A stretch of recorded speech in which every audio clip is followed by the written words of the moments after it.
요즘 장 보러 나가면 비용을 얼마나 지출하십니까?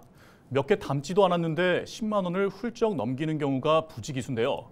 실제로 3개월 연속 물가가 상승했는데 특히 신선식품이나 외식비 등 생활 물가가 크게 오른 것으로 나타나 서민 경제에 부담을 주고 있습니다.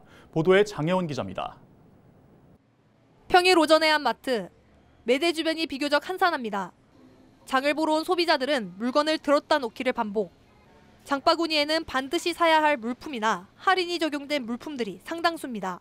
하다못해 뭐 귤을 사나 배 사나 엄청나게 몇 곱이 올라가지고 이게 그것이 좀 굉장히 망설여지고 부담스럽고 어떻게 보면 사는 입장에서 고통스럽죠.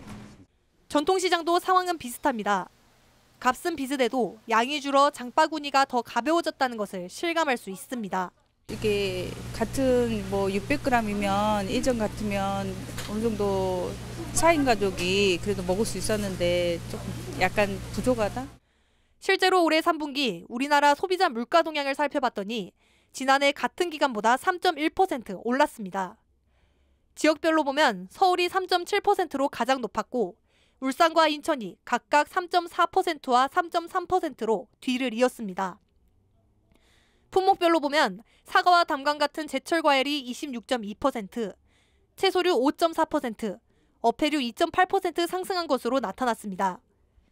주로 계절에 따라 가격 변동이 큰 신선식품의 상승폭이 컸는데 지난해보다 12% 오른 것으로 나타났습니다. 외식 물가도 큰 폭으로 상승하면서 서민들의 부담이 가중되고 있습니다. 외식 물가는 평균 5% 넘게 올랐고 전체 품목 36개 가운데 피자와 햄버거, 오리고기 순으로 나타났습니다. 치솟은 물가 때문에 덩달아 소비 심리도 위축되면서 지난 6월부터 회복세를 보였던 소비 심리가 9월부터 하락세로 돌아섰습니다. 전문가들은 내수 불안과 전쟁의 여파로 글로벌 경기 침체가 장기화되고 있는 상황에서 정부가 긴축 재정까지 예고해 내년 서민 경제도 낙관적으로 보기는 어려울 것으로 내다봤습니다. 민간 부분이 좋지 않은 상태에서 국가마저 재정 주체를 이렇게 확장하지 않으면 정말 한국 경제는 더 안 좋을 것 같아요. 그래서 일단 당장의 정부 부분이라도 지출을 늘려서 좀 민간 부분의 어떤 불황 부분을 정부가 좀 이렇게 커버해야 되지 않을까 그런 생각이 듭니다. 한국은행에서도 내년 경제 성장률은 올해보다 낮고 물가는 더 상승할 것으로 내다본 만큼 당분간 서민 경제에도 먹구름이 드리울 전망입니다. 헬로티비 뉴스 장혜원입니다.